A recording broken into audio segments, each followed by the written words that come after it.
Dr. Jose Lopez is with Seton Hall and is a professor of physics. He's now to talk about the Flame Challenge. Dr. Lopez, do tell. Okay, so the Flame Challenge is a challenge posed to all scientists around the world by Alan Alda, who we know him from MASH.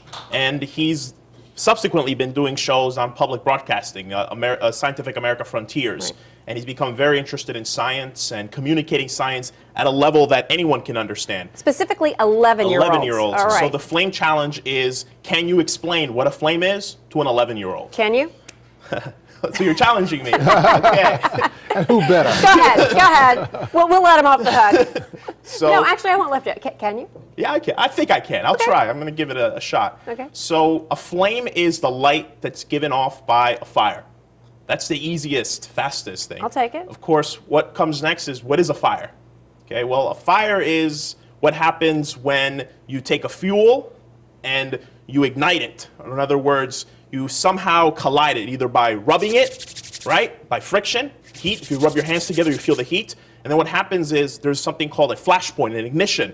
And then it starts to combust, and then a fire starts to be created. And then the oxygen keeps feeding the fire. It mixes carbon and hydrogen, start to mix, and then it starts to give off this light, and it becomes a flame. And why do we need to know this?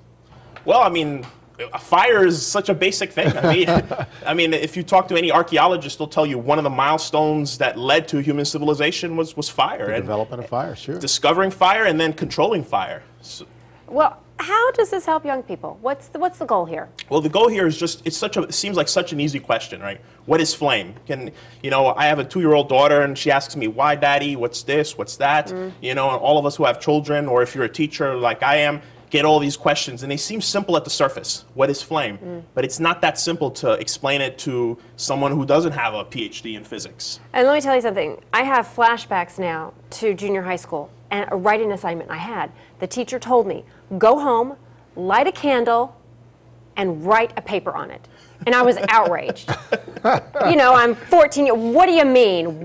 And to this day, when I see a candle, I think of that writing assignment. And how do you write about that? And so much what is it all being about? Romantic, right? Yeah, exactly. But this has to be part of the bigger effort to get kids more interested in science. The U.S. is now lagging behind the rest of the world, and it's up to you guys to make it more fascinating and get kids involved. Right. I mean, and there's only so much you can do. I mean, we can do very interactive things and videos and great lessons, but fundamentally it comes down to communicating, and communicating at a level where it's age appropriate and education level appropriate. And that's what this challenge is all about. And we've got Alan Alda, who was from the hit series MASH, most popular TV show in American history. And he's at the forefront of this and has really gotten involved and is bringing light, no pun intended, to this issue to really get kids excited about science. He's dedicated now, I wouldn't say he's at the twilight of his career, but he's been working for so long, but now he's become associated with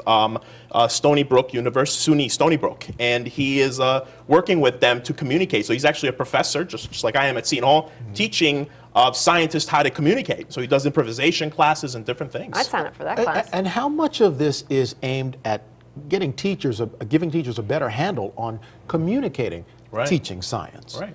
I mean, what we're doing here, what I'm trying to do is communicate so people get inspired and understand better science and how it's important and how it connects. And what you were saying before about our workforce is becoming more technological. I mean, producing a television show, so much technology is involved. You have to know so much about, at least a basic understanding of science and technology and engineering and how it works. And as a scientist, if you understand what a flame is and can communicate that, how does it apply in other areas of life? Well, that question is one of those questions that seems like a simple question, but just like what is a flame, it's a really hard question to explain. If you can explain something very basically, then it might inspire other people to understand other processes easier. So how does gasoline combust? To make how does it spark and combust and then move your car? Can explain things that seem simple like that also. All right. Well, Dr. Lopez, we thank you so much for making a simple explanation of what is a flame. Okay, thank you. And for giving me flashbacks to my junior high school All about project. Inspiring curiosity. There we go. Exactly. Thanks, All right, Doctor. thank you.